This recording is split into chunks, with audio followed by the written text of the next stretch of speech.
Ang ninuno. Mahirap talagang punuin ang sisid lang may laman na, Padre.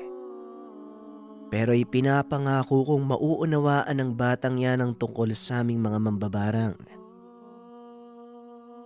Wika ni Milano. Unang tingin pa lang nito sa binata, agad niyang napuna ang katigasan ng ulo nito. Tama ka, Milano. May katigasan nga ang ulo ni Santi. Hindi ko malaman kung bakit eh. Kahit na sinusuway niya ang mga bilin ko, nagiging maganda ang kinakalabasan. Minsan, naiisip ko na baka ako ang mali. Tugon ni Padre Ponce. Hindi totoo yan, Padre. Naging mahusay kayong tagapagturo. Sadyang inaayunan lang ng swerte ang batang yan dahil sa gabay niyang Serafim. Muling wika ni Milano. Siguro nga ganon. Pero bueno, iiwan ko muna sa iyo ito. May kailangan akong gawin sa bayan. Ikaw na muna ang bahala sa kanya. Mga ilang araw lang naman akong mawawala. Wika ni Padre Ponce. Kinausap nito si Santi. Nung una ay ayaw pang pumayag ng binata. Ngunit kalaunan ay naunawaan din ito ang dahilan ng pare. Makinig kang mabuti kay Milano. Tandaan mo ang dahilan kung bakit ka nandito. At huwag mong papairalin ang tigas ng ulo mo sa taong yan kung ayaw mong magsuka ng salakubang. Wika ni Padre Ponce. Matapos ay hinatid nila Noel at Santi sa Padre Ponce sa sakayan ng bus. Halika na, Santi. Kailangan na nating bumalik sa baryo. Bago pa magdilim. Ipinagbabawal ni Manong Milanong paglabas ng gabi. Wika ni Noel. Pagbalik sa baryo ay sinamahan nito si Santi sa tutuluyang kubo. Namangha ang binata sa lugar, maging sa kung paanong makitungo sa kanya ang mga tao. Halos mapuno ng prutas at iba't ibang pagkain ang kanyang maliit na sala. Dahil maya-maya ang mga pumupunta upang magatid sa kanya ng mga ito bilang handog. Ganto ba talaga ang trato niyo sa lahat ng nagiging bisita, Noel? Tanong ni Santi. Hindi, Santi. Piling tao lang pinagkakatiwalaan ng aming tribo. Isa lang ang ibig sabihin nito. Naramdaman ni Manong Milano ang kabutihan mo. Kaya ay pinagbigay alam niya sa mga katribo. Sige na, magpahinga ka na. Maaga magsisimula ang buhay dito sa baryo. Pag-uusap ng dalawa. Maya-maya ay pumasok si Erwel. Merong dalang binilog na papel. Pinapamigay ni Milano. Basahin mo daw yung mga yan. Ipapaliwanag niya sa'yo lahat ng nilalaman bukas. Wika ni Erwel. Matapos ay sinalampak nito ang sarili sa higaan at tuluyang nakatulog. Napapangiti na lang si Santi dahil kung titignan si Erwel, hindi mo akalaing isa itong mataas na uri ng anghel. Isa-isang binuklat ng binata ang mga kalatas. Binasa ang mga ito hanggang sa tuluyang makatulog sa kinaupuan. Kinabukasan maaga siyang ginising ni Erwel. Paglabas ito sa kubo ay nakita niyang nakatayo si Milano. Magandang umaga, Santi. Halika, samahan mo akong uminom ng salabat. Mainam to para kumalma ang katawan at isipan mo. Wika ni Milano. Agad namang sumunod ang binata. Naupo ang dalawa sa mesang nasa ilalim ng malaking puno ng lamyo. Napakatahimik dito sa lugar mo, Milano. Hindi ko akalaing may ganitong lugar dito. Wika ni Santi.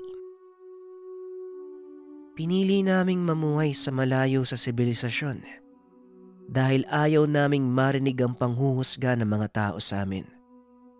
At bilang pinuno, sinusunod ko lang ang matagal ng tradisyon ng mga nauna sa akin. Wika ni Milano.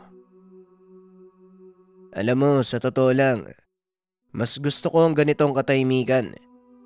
Yung walang ingay ng mga sasakyan, walang gulo sa paligid, at walang mapanghusga ng kapwa. Naging malalim ang usapan ng dalawa hanggang sa nadako ang mga ito sa dahilan ng pagpunta ni Santi sa lugar.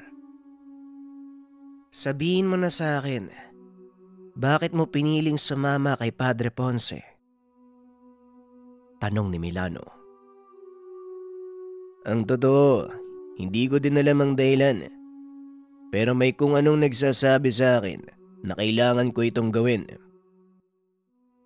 Tugon ni Santi. Bagyang natawa si Milano sa sinabi nito. Tama nga ang sinabi ni Padre Ponce. Hindi mo nga kilala ang sarili mo. Bueno, total nandito ka na rin lang. Bakit hindi mo nahanapin ang pagkatao mo? Matagal na panahong mawawala ang matandang pari na yon. Sapat na siguro ang panahon na ilalagi mo dito para lubusang makilala ang iyong sarili. Muling wika ni Milano. Siguro nga Milano, hindi ko nga kilala ang sarili ko, kaya naisahan ako ni Estong. Tumawa ng malakas si Milano na para bang paulit-ulit na inaasar ang binata. Naisahan ka ni Estong. Sa palagay ko, hindi yun ang rason kung bakit, Santi. Malakas ka at nararamdaman ko yun. Padalos-dalos ka lang sa mga desisyon mo. Kaya hindi mo naiisip ang magiging kakalabasan nito. Napakamot ng ulo ang binata dahil totoo ang sinabi ni Milano. Ilang sandali pa ay inaya siya nitong mag-ikot sa paligid. Ipinakita sa kanya ang paraan ng pamumuhay ng mga Subanon. Kaming mga Subanon, nabibilang sa mga etnikong pangkat ng bansa. May ilan sa aming niyakap ang modernong pamumuhay, ngunit marami sa mga katribo ko ang piniling mamuhay sa makalumang tradisyon. Kabilang dito ang mga sinaunang pamamaraan ng panggagamot. Paliwanag ni Milano. Marami pa itong tinalakay sa binata. Ngunit ang nakapukaw ng atensyon niya, ang kaalamang taglay ng mga Subanon sa lihim na karunungan. Nabanggit sa akin ni Padre Ponce ang kaalaman niyo. Hindi naman siguro lingid sa iyo ang taglay kong kakayahan. Kaya gusto kong maunawaan ng mas malalim ang aral na taglay niyo mga Subanon. Wika ni Santi. Napahinto sa paglalakad si Milano at muling nagsalita. Kung ang tinutukoy mo ang kaalaman ng barang. Oo, Santi. Malalim ang kaalaman namin pagdating sa ganyang larangan. At hindi lang sa pamiminsala ginagamit ang barang. Halika. May ipapakita ko sa'yo. Tugon ni Milano. Pumasok ang dalawa sa isang kubo kung saan may mga nakahilerang higaan. Medyo pahaba ang yari ng kubo at nahati ito sa ilang bahagi. Naglakad papasok ang dalawa. Nakita ni Santi ang ilang kataong nakahiga. Ang kubong ito ay nagsisilbi naming bahay pagamutan. At ang mga taong nakikita mo, may malalang karamdamang sinukuan na ng ospital sa syudad. Tignan mong mabuti, Santi. Dahil dito mo mauunawaan kung ano ang kabutihang dulot ng kaalaman ng barang. Lumapit ang dalawa sa isang lalaking pasyente. Namamaga ang buong katawan nito. Hindi na magawang kumilos. Laking gulat ni Santi nang lagyan ng linta ni Milano ang binti nito. Nagbulong ng kung ano sa kanyang palad, gamit ang hintuturo. Hinawakan nito ang linta. Mabilis naman itong sumunod kung saan itinuro ni Milano ang kanyang daliri. Sinipsip ang likidong lumalabas sa katawan ng lalaki. Ang kaalaman ng makalumang panggagamot ay bahagi ng aral ng Barang Santi. Gamit ang mga alaga naming kulisap at mga hayop, nagagawa naming manakit, maminsala. Ngunit ang aking angkan, sumumpang gagamitin ang aming kaalaman sa pagtulong sa iba. Wika ni Milano. Patuloy sila sa pag-iikot sa lugar. Marami pang natutunan si Santi, lalo na sa mga mabuting magagawa ng barang. Kabutihan pa lang ang nakita mo, Santi. Hindi ko pa nasasabi sa iyo ang masamang maidudulot ng barang sa isang tao. Halika, pumunta tayo sa gawing iyon. Muling wika ng pinuno. Dinala si Santi sa isa pang kubo kung saan may mga taong nakakulong. Karamihan sa mga ito ay mga taong mula sa syudad. Ano naman ang kasalanan nila at bakit sila nakakulong dito? Tanong ni Santi. Sila ang mga kriminal na hindi lang nagkasala sa batas ng tao, kung hindi pati na rin sa batas ng kalikasan. At kami ang naatasang tumugis at magbigay ng parusa sa kanila. Tugon ni Milano. Parusa? Hindi ba Diyos lang ang may karapatang magpataw ng parusa sa mga tao? Tanong ni Santi. Oo, Santi, tama ka. Pero may mga bagay na Diyos na mismo ang may takda. Kagaya ng kapalaran ng mga taong ito. Sa palagay mo, bakit sila nandito? Ano ang dahilan? Kung hindi yan sinadya ng Diyos, hindi sila makakapunta sa lugar na ito.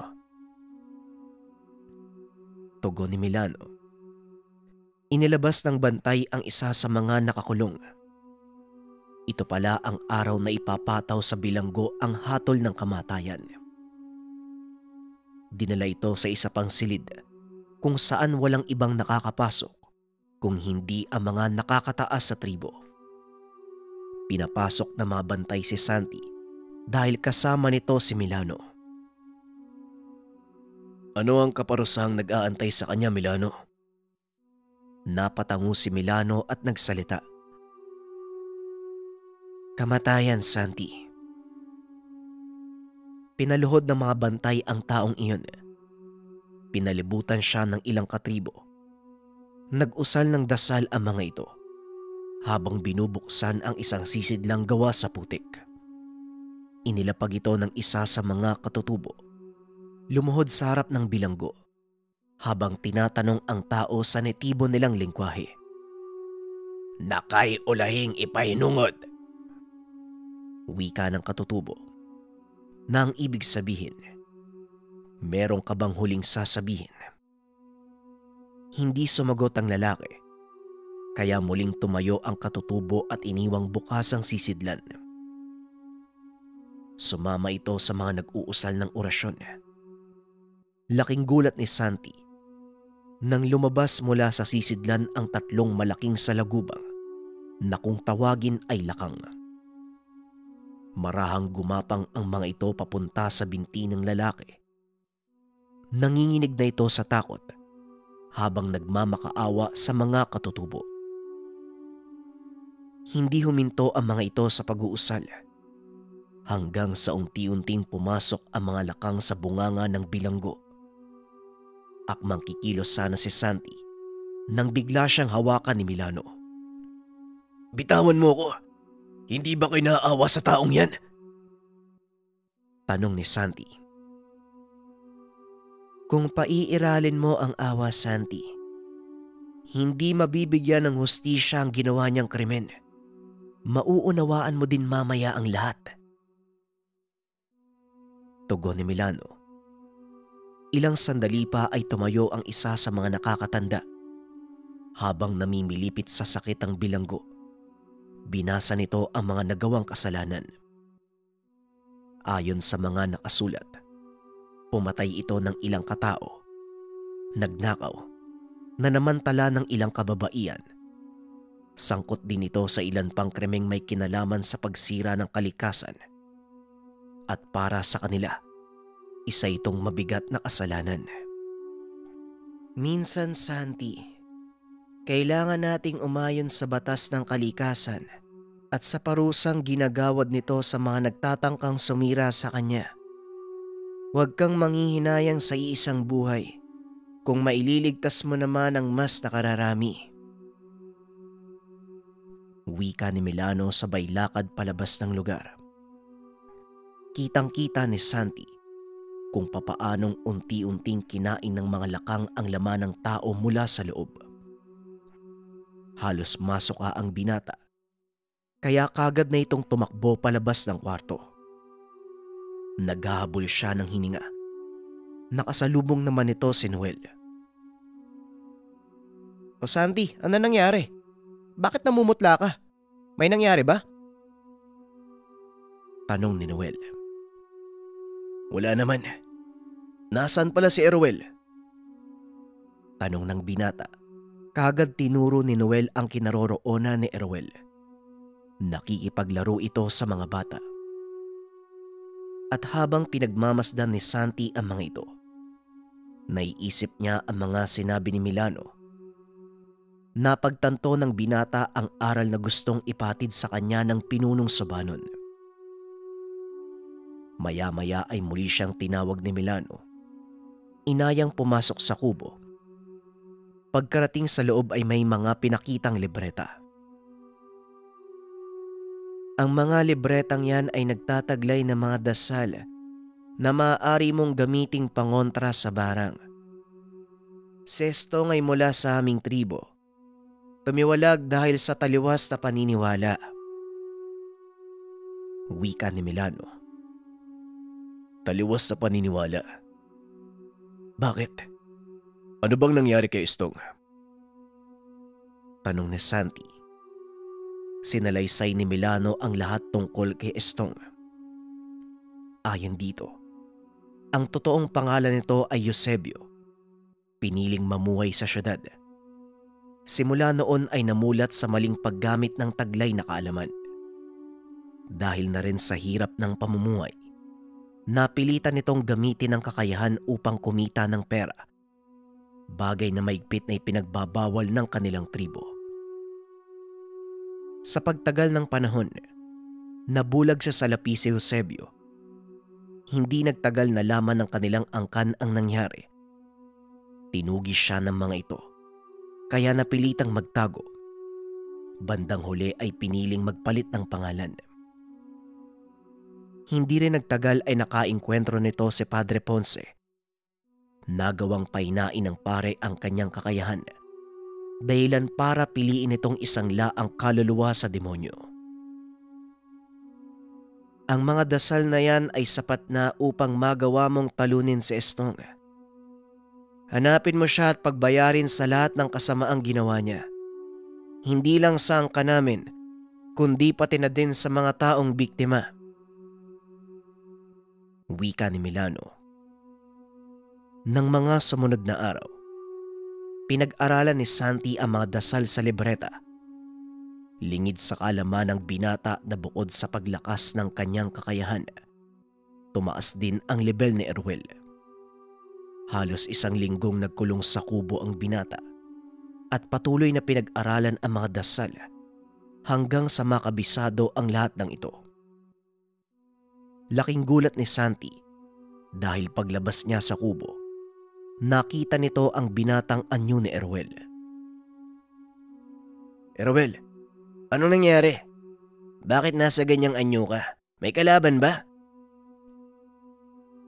Tanong ni Santi. Hindi nagsalita si Erwel. Salip ay nakatitig lang ito sa binata.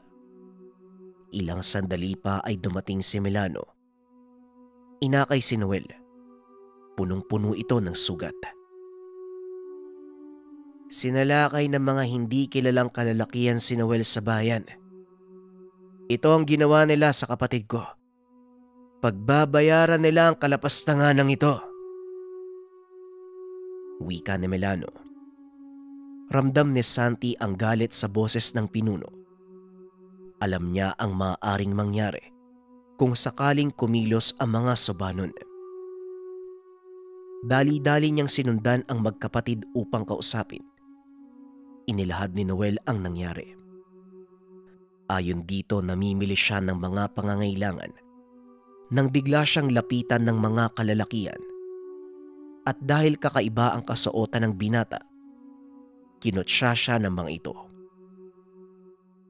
Pinigilan ni Noel ang sarili, ngunit sa huli ay hindi ito nakatiis. Nilabanan niya ang pangkat. Kaso nga lang masyadong marami ang mga ito, kaya wala siyang nagawa. Hindi kagaya ko. Mahina ang kakayahan ni Noel pagdating sa barang at napakamahinahon ng kapatid ko. Kaya hindi ko maisip kung bakit nila ito nagawa sa kanya. Wika ni Melano. Alam kong nagagalit ka at hindi kita masisisi kung maghihiganti ka. Pero Melano, nakikiusap ako sa iyo. Hayaan mong ako ang gumawa ng paraan. Tugon ni Santi. Nalabis namang ikinagulat ni Melano. Ano ang ibig mong sabihin? Hindi ka kabilang sa tribo, kaya labas ka dito. Wika ni Melano. Alam ko, hindi ako Sobanon. Pero napalapit na din sa akin si Noel at ang lahat ng tao dito. Kaya masama din ang loob ko sa nangyari sa kapatid mo. Hayaan mong akong gumante para sa kanya. Muling pakiusap ni Santi. Sasang-ayon lang ako kung nangangako kang ipapataw mo ang nararapat na parusa sa kanila. Ngumiti si Santi. Sinabing nangangako siya kay Melano. Matapos siya itong sabihin ay kaagad nang umalis. Kasama niya ng mga sandaling iyon si Eruel. Lingid sa kaalaman ng binatang sinusundan sila ni Melano. Nakatago lang ito sa malayo. Pinapanood ang bawat kilos ni Santi. Gabi na ng mga sandaling iyon at halos wala ng tao sa paligid. Tamang-tama ang pagkakataon upang magamit niya ang kakayahan. Nailarawan ni Ruel ang kasuotan ng mga lalaking nanggulpe sa kanya. Kaagad naman itong nakilala ni Santi. Nakaupo ang pangkat sa iisang mesa habang nag-iinuman. Walang pag-aatubiling lumapit ang binata. Dinampot ang bote ng alak at hinampas sa ulo ang isa sa mga ito. Nagulat ang pangkat. Kanya-kanyang dampot ng mga itak. Binunot din ni Santi ang mga nakasuksok na sandata sa tagiliran. Sinenyasan ng pangkat na sumugod. Inakala ng binatang normal na laban lang ito. Ngunit lingid sa kaalaman na ang mga nakalaban ay mga batikang antingero. Nagawa niyang tamaan ng isa. Ngunit tila tumalbog lang ang talim ng itak sa katawan nito. Saka pa lamang napagtanto ni Santi na may taglay na kabal ang mga kalaban. Kaya pala ang lakas ng loob niyong sakta ng isang Sobanon. Tumawa ang isa sa kanila. Sinabihan na mga kasamang ibaba ang mga itak. Ikaw ba yung kasama ng Sobanon kanina sa palengke? Akalain mo nga naman, hindi ko akalaing gaganti ka kagad. Saka lakas ang loob mong sugurin kami dito. Teritoryo namin ang lugar na ito. Walang silbi ang anumang nalalaman yung mga Sobanon sa lugar na ito. Wika ng lalaki. Kaya nga personal ko kayong pinuntahan. Dahil alam kong hindi uubra ang mga Sobanon sa inyo. Pinagkaisahan nyo nga yung kaibigan ko eh. Tugon ni Santi. Muling tumawa ang lalaki. Dahilan para mainis si Melano. Akmang lalabas na sana ito sa pinagtataguan, ngunit pinigilan siya ni Erwel. Sandali lang. Huwag kang aalis dyan. Panoorin mo kung paano makipaglaban si Santi. Wika ni Erwel. Sabay lakad papunta sa kinaroroonan ni Santi. Walang kaalam-alam ang mga kalaban tungkol sa pagkatao ng binata, kaya malakas ang loob nilang labanan ito. Naramdaman ni Santi ang biglaang pagsanib ni Erwel sa kanya, kaya kinausap niya ito sa pamamagitan ng isipan. Erwel, anong ginagawa mo? Bakit ka sumanib sa akin? Hindi sila pangkaraniwang tao at alam kong mahihirapan ka. Walang nagawa ang isang subanon sa kanila. At sa oras na malaman nilang may kaalaman ka sa lihim na karunungan, hindi sila magdadalawang isip na basagin ang anumang dasal na gagamitin mo. Kaya ako nang bahala. Hindi na tumanggi pa si Santi dahil alam nitong totoo ang sinasabi ng kaibigan.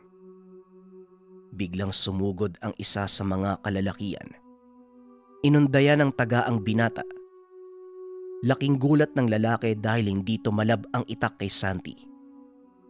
Nang makita ito ng mga kasamahan, isa-isa silang sumugod. Ang ilan ay nag-ihip pa ng dasal sa kanilang mga itak, ngunit wala pa ring naging epekto. Santi, mag-usal ka ng Tigalpo para mapigilan ng mga ito. Wika ni Erwel. Kagad nag-usal ang binata. Napahawak sa ulo ang mga lalaki. Isa-isang binitawan ang kanilang mga itak. Nakikita ito ni Milano mula sa kinaroroonan. Nagulat ito sa pinapakitang lakas ni Santi. Hindi lubos akalain ni Milano na may ganitong kakayahan si Santi. Ang buong akala nito, pangkaraniwang manggagamot lang ang binata. Ilang sandali pa ay tuluyan ng bumagsak ang mga kalalakian. Isa-isang sinipa ni Santi ang mga itak palayo. Hindi lang kayong may kaalaman sa lihim na karunungan. Kung sana'y ginamit nyo ito sa mabuting paraan, hindi tayo aabot sa ganito. Pasensya na, pero napagtanto ko na hindi kayo karapat-dapat sa mga kalamang ito. Wika ng binata. Nang mga sandaling iyon, naglakad si Milano papunta sa kanya. Ang dapat sa mga tao na yan, Santi, mamatay. Wala silang karapatang mabuhay sa mundong ito. Akmang sasaksakin na sana nito ang mga kalalakian, ngunit pinigilan siya ng binata. Hindi sa lahat ng problema masusolusyonan ng patayan, Milano. Isa ito sa mga aral na natutunan ko sa tribo mo. Sa kaso naman ng taong ito, sapat nang tanggalan sila ng kakayahan. Wika ng binata. Ngunit hindi sumang-ayon si Milano. Kung alam ko lang na ito ang kaparusahang ibabataw mo sa kanila, ako na lang sana ang gumawa. Malaki ang kasalanan nila sa aking kapatid at hindi ko sila mapapatawad.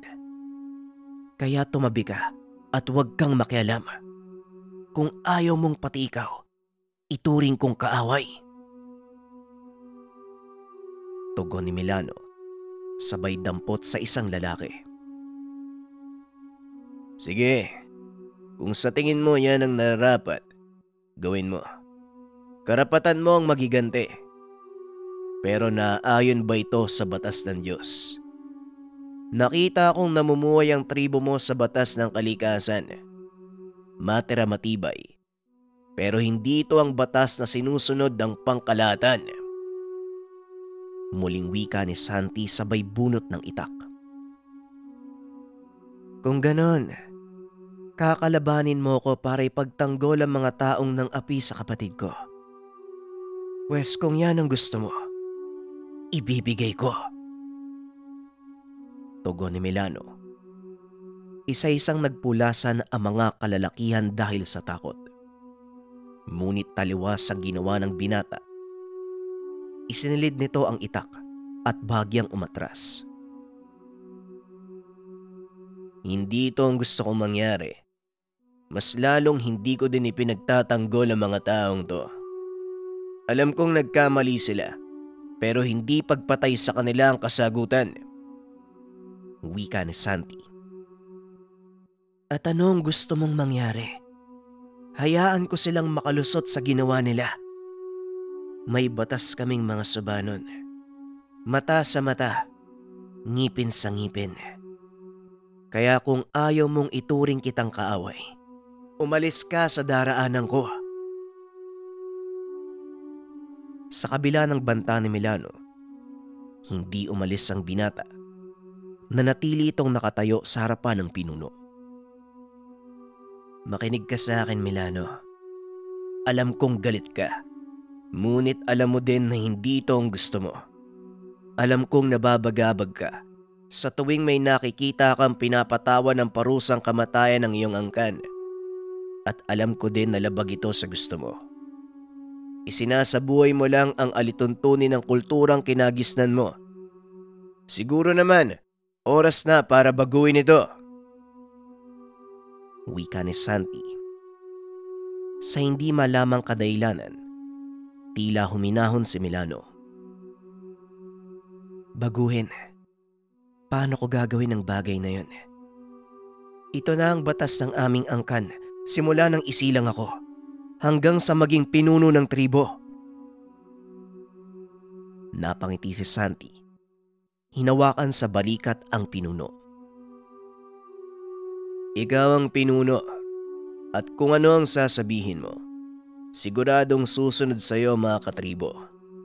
Nakita ko kung gaano ka nila nare-respeto at kung paano mong gagawin ang pagbabagong iyon. Simulan mo sa mga taong ito. Wika ni Santi habang itinuturo ang mga kalalakian. Matagal nag-isip si Milano. Sa bandang huli, napagtanto nito ang ibig sabihin ng binata. Naglakad ang pinuno papunta sa mga kalalakian. Isa-isa itong tinignan. Hindi ko kayo masisisi sa maling paniniwala nyo. Mas lalong wala ako sa lugar para husgahan kayo. Sinaktan nyo ang kapatid ko. At alam kong dahil yon sa hindi pagkakaunawa sa aming kultura. Wika ni Milano. Sa pagkakataong iyon, handa na siyang ibigay ang kapatawaran sa mga kalalakian. Ngunit hindi naging maganda ang sagot ng isa sa mga ito. Sino ka naman sa tingin mo para magsalita sa amin ng ganyan? Diyos ka ba o hari? Isa ka lang walang kwentang katutubo.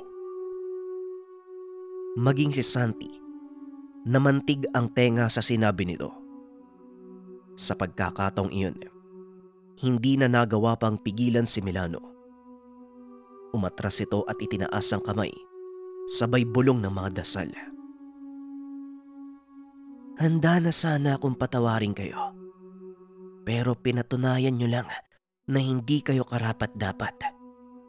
Kayo na ang humatol sa inyong kamatayan. Wika ni Milano. Ilang sandali pa ay naglabasan ang makamandag na ulisap sa lupa. Isa-isa itong gumapang sa katawan ng mga lalaki. Ang ilan ay pumasok sa kanilang tenga, ilong at bibig. Walang nagawa si Santi kung hindi panooring mamilipit sa sakit ang mga ito. Sana maunawaan mo kung bakit ko ginawa, Santi. Oo, nakakalungkot. Ganito ang sinapit nila. Pero sila mismo ang nagpatunay na hindi sila karapat-dapat sa pagpapatawad. Muling wika ni Milano, sabay lakad palayo. Nanatiling nakatayo si Santi habang pinagmamasdang naghihirap ang mga kalalakian. Napagtanto ng binata, kahit ano pa ang gawin, sadyang may mga tao talagang nagdadala ng kapahamakan sa kanilang sarili. Wala na tayong magagawa, Santi. Ito ang kagustuhan ng amang may likha. Hindi natin pwedeng baliin. Wika ni Eruel sa anyong bata. Alam ko, Eruel. Sila mismo ang nagdala ng kapahamakan. Halika na. Umalis na tayo dito. Pag-uusap ng dalawa. Kaagad na din silang bumalik sa kuta ng mga subanon. Ngunit pagdating nito sa lugar, nakita ng binata si Milano.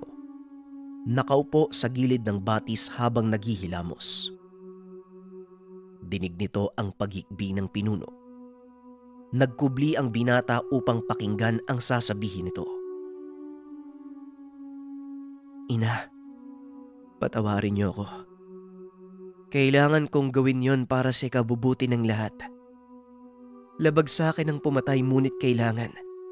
Naway maunawaan niyo ang aking kalagayan. Wika ni Milano habang patuloy sa paghilamos upang maitago ang luha.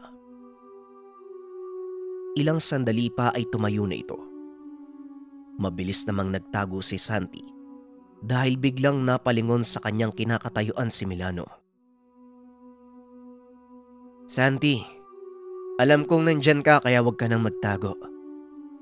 Alam kong nakita mo ko sa nakakahiya kong kalagayan.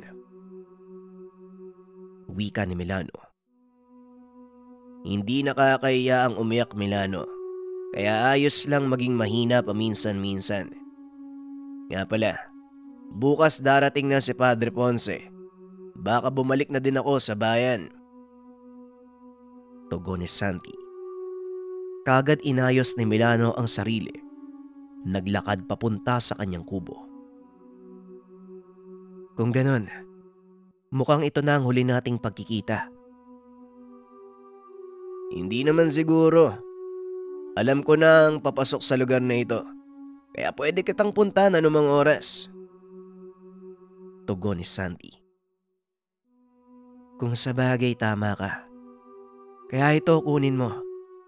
Maliban sa mga libretang ibinigay ko sa'yo, ang kalatas na yan ay nagtataglay ng mga lumang kaalaman naming mga subanon sa barang. Kaya ingatan mo ito at sa oras na bumalik ka, muli ko itong kukunin. Wika ni Milano. Maraming salamat, Milano. Malaking tulong ito. Iingatan ko ang lahat ng pinahiram mo sa akin. Pag-uusap ng dalawa. Biglang hinawakan ni Milano sa balikat ang binata. Hindi birong kalaban si Estong. Malawak ang kaalaman ng taong yon pagdating sa barang. At sinisigurado kong sa mga oras na ito, alam niya na pumunta ka dito upang humingi ng tulong. Wika ni Milano. Maaaring tama ka. Pero sa tulong ng mga nakasulat na libreta at sa kalatas na ito, alam kong matatalo ko si Estong. Tugon ni Santi. Panatag ang binata dahil na din sa nararamdaman nito ang malaking pagbabago sa sarili. Lalo na nang sumapi sa kanya ang gabay na si Eruel. Kinabukasan maagang dumating si Padre Ponce. Nakahanda na din ang mga gamit ni Santi, kaya hindi na sila nagtagal sa lugar. Mukhang marami kang natutunan kay Milano. O siya, handa ka na bang bumalik sa buhay mo sa syudad? Tanong ni Padre Ponce. Oo, Padre. Hindi ko akalaing ang kaalaman pala ng mga subanon ay nag-ugat sa kalikasan. Marami po ako nalaman tungkol kay Estong. At may ibinahagi din kaalaman sa akin si Milano kung paano siyang tatalunin. Wika ni Santi. Mabuti naman. Dahil nagsisimula pa lang ang totoo mong laban. Sinamantala ni Estong ang pagkawala mo at ang iba pa nating kaalyado. Sinalakay nila ang bayan kasama ang mga alagad niyang aswang. Nanlaki ang mga mata ni Santi nang marinig ang sinabi ng matanda.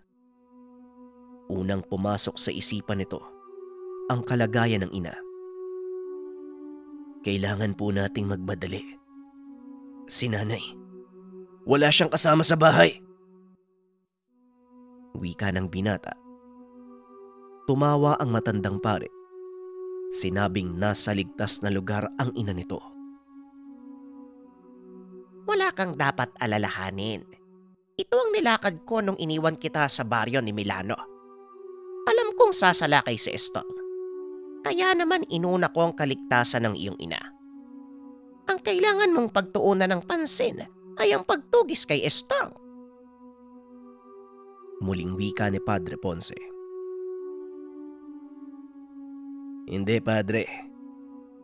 Hindi ko kailangan tugisin si Estong. Dahil alam kong siya ang pupunta sa akin. Tugon ng binata. Sabay pakita ng kalatas na bigay ni Milano. Yan ang kalatas ng mga subanon. Taglay niya ng pinakamakapangyarihang aral ng mga mambaparang.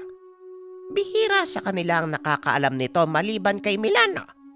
Kaya ingatan mo ang kalatas na yan. Matapos ang pag-uusap, umuwi si Santi sa kanilang tahanan. Samantalang si Padre Ponce naman, bumalik sa simbahang pinaglilingkuran. Habang nasa tahanan, pinag-aralan ni Santi ang kalatas. Nakasaad dito ang ilang mabibigat na orasyong maaaring kumontra sa dasal na ginagamit na mga mambabarang, lalo na ang pagkalas ng matataas na sumpa. Delikadong ritual na laman ng kalatas na yan, Santi. Kailangan mong maging isang mambabarang para mapagana yan. Nangangahulugan ng pagtalikod mo sa Panginoon. Wika ni Eruel. Tama ka, Eruel. Ngunit hindi ko kailangang gawin yun. Malaki ang tiwala ko sa kakayahang ipinairam sa akin ng Diyos. Ang kalatas na ito, magiging batayan lang ng mga pamamaraan para matalo si Estong. Isa pa, andiyan ka naman, di ba? Alam kong hindi mo ako papabayaan. Tumango si Eruel. Matapos ang kanilang paghahanda, kaagad nang lumakad ang dalawa. Pinili nilang mag-ikot sa bayan dahil may mga balitang kumakalat na doon nananalakay ang mga aswang na kasama ni Estong. Habang naglalakad, napansin ng binatang walang katao-tao sa kalsada. May iilang naglalakad, ngunit tila nagmamadali ding makauwi. Naisip ng binatang magtanong. Sinalubong nito ang isa sa mga tao. Maaari po bang magtanong? Bakit maaga nagsasara mga tindahan dito? Alas 5 pa lang ng hapon. Tanong ni Santi. Hindi mo ba alam yung kumakalat na balita? Sumasalakay ang mga aswang dito sa bayan. Takot ang lahat ng mga taga ritong lumabas pagkalubog ng araw. Kaya kung ako sa inyo, magsiuwi na din kayo. Wika ng lalaki sabay karipas ng takbo. Nagkatinginan si Eruel at Santi dahil nakumpirma nila ang sinabi ni Padre Ponce. Ang mabuti pa, pumunta tayo sa Plaza Eruel. Siguradong may makikita tayo doon. Nagkipit balikat lang si Eruel. Kaagad sumunod sa binata. Pagkarating sa plaza, nakita nito ang ilang kababatang naglalaro ng basketball. Naupo ang dalawa sa gilid at inobserbahan ang mangyayari. Ilang sandali pa natapos na ang paglalaro ng mga ito. Tuluyan na ngang lumubog ang araw. Ngunit ang ipinagtataka ng binata, hindi pa din umaalis ang mga ito sa palaruan. Ilang sandali pa ang lumipas. Nakita ng dalawa ang lalaking nakasuot ng puting damit. Pangkaraniwan lang kung titignan. Ngunit ramdam ni Eruel ang madilim na enerhiyang bumabalot dito. Marahang tumayo si Santi. Akmang maglalakad na sana ito papunta sa mga kabataan nang biglang may nagsalita sa kanilang tabi. Kung ako sa inyo, hindi na ako makikialam. Masyadong malakas si Supremo para sa'yo. Kaya umatras ka na habang hindi ka pa niya napapansin. Wika ng isang binata. Nakaupo sa isang sementadong upuan. Nanlaki ang mga mata ni Santi dahil napagtanto nito na ang lalaking nakaputi walang iba kung hindi si Estong. Sabihin mo sa akin, sino ka naman? Tanong ni Santi. Isa ako sa mga lingkod ni Supremo. Ang pangalan ko ay Marco. Tugon ng binata. Anong balak niyong gawin sa mga kabataang yan? Biglang tumawa si Marco at tumayo. Alam mo, kapag sinabi ko sa'yo, mamamatay ka. Dahil sikreto namin yun eh. Pero sige, ang ayaw malaman ni Supremo, yung pinagkakalat na gagamitin namin yung mga kabataan upang pagkunan ng lakas. Pagkain naming mga aswang. Tugon ni Marco. Kagad bumunot ng itak si Santi. Sinugod si Marco. Ngunit nagawa nitong hawakan ang sandata ng binata. Sinabi ko naman sa'yo na huwag ka nang makialam, di ba? Sigurado naman akong binalaan ka din ni Supremo. Kaya agad may oras ka pa, umalis ka na. Yan ay kung mahal mo pa ang buhay mo. Muling wika ni Marco, sabay tulak kay Santi. Masyado siyang malakas para sa'yo, Santi. Hindi itong tamang oras para sagurin si Estong. Kaya mas makakabuting umatras muna tayo. Wika ni Eruel. Sinusubukan nito kung hanggang saan ang kayang gawin ng binata. Hindi, Ruel. Kailangan nating iligtas sa mga kabataan. Pero Santi, mapapahama ka lang. Malaki ang tiwala ko sa Diyos at alam kong hindi niya ako papabayaan. Ngayon kung ayaw mo kong tulungan, mag-isa akong susugod. Sinusubukan lang kita. Sige, kung handa ka na, handa na rin ako. Muling sumapi si Eruel sa binata. Napaatras si Marco dahil naramdaman nito ang biglang pagtaas ng enerhiya mula kay Santi. Hindi nito nakita si Eruel. Wala itong alam sa totoong lakas ng katunggali. Naramdaman naman ito ni Estong sa kabilang dako. Napatingin sa kinaroroonan ng dalawa. Nanlaki ang mga mata nang makita ang totoong anyo ng Serapim. Nakalutang sa ibabaw ng ulo ni Santi. Marco, lumayo ka sa taong yan. Hindi mo siya kayang talunin. Wika ni Estong. Kaso nga lang kagaya ni Santi, may katigasan ang ulo ni Marco. Huwag kang mag-alala sa akin, Supremo. Ang mabuti pa, dalhin mo na ang mga kabataan at umalis na kayo dito. Ako nang bahala sa pakialamerong ito. Tugon ni Marco, sabay sunggab kay Santi. Nalabis itong pinagsisiyan dahil bago pa man dumikit ang kamao nito sa binata, kagad siyang tumilapon palayo. Sinabi ko naman sa'yo na hindi mo siya kakayanin. Masyadong matigas ang ulo mo. Muling sigaw ni Estong. Ngunit pinairal pa din ito ang katigasan ng ulo. Muling tumayo. At sa pagkakataong iyon, tuluyan na siyang nagpalit ng anyo. Nakachamba ka lang dahil hindi ako nakapaganda eh. Ngayon pagsisisihan mo ang panghimasok sa mga gawain ng Supremo. Wika ni Marco at muling sumugot. Sinalubong ito ni Santi Nagawa nitong hawakan ang dalawang kamay ng katunggali upang pigilan. Pagsisisihan ko? Hindi siguro. Tugon ng binata sabay hagis kay Marco palayo. Binunot ni Santi ang kanyang itak. Akmang tatagain na ang binatang aswang. May kung anong biglang humarang sa kanya. Napatras ang binata dahil isa sa mga kabataan ang biglang nagpakita sa kanyang harapan.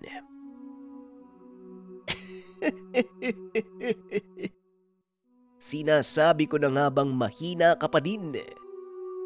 Sige, subukan mong saktan ang taong yan. Wika ni Estong. Isa kang malaking duwag, Estong. Bakit kailangan mong gamitin ang mga inosenteng tao? Tanong ni Santi. Sa panahon ngayon, kailangan mong maging mautak. Hindi puro tapang ang dapat pairalin. At isa pa, hindi ko sila ginamit. Sila mismo ang nagkusang loob. Muling wika ni Estong.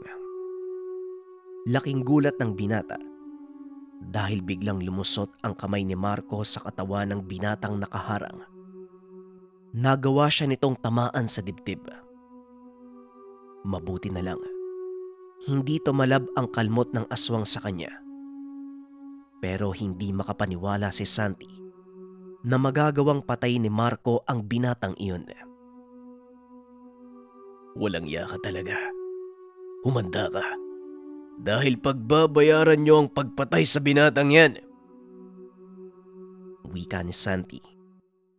Marahan itong naglakad papunta sa aswang habang isinusuksok sa sisidlan ang hawak na itak. Mabilis namang itinapon palayo ni Marco ang bangkay ng binata upang pagandaan ang pag-atake ni Santi.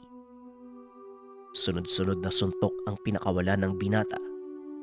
Lahat ito ay tumama sa katawan at mukha ng aswang. Halos hindi ito makakilo sa sobrang bilis ng pag-atake.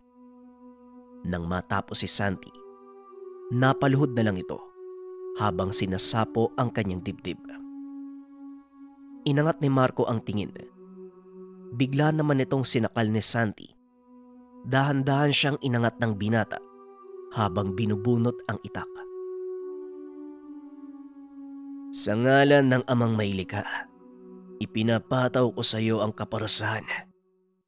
Walang hanggang kamatayan ng kaluluwa. Wika ni Santi at laking gulat ni Marco.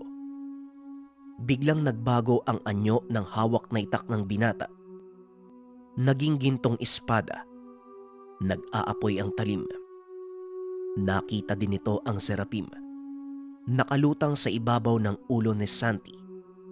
Binabalot ng gintong liwanag ang binata.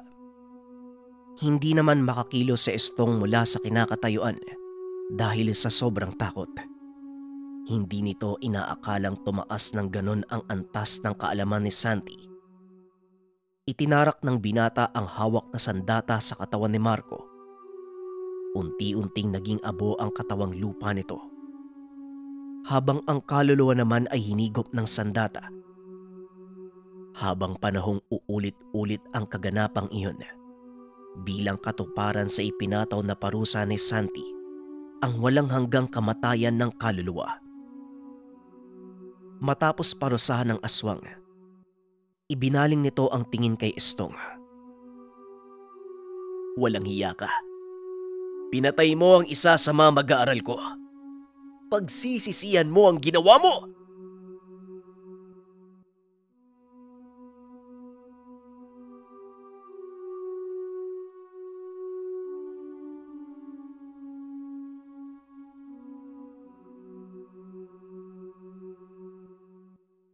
Ang Ninuno.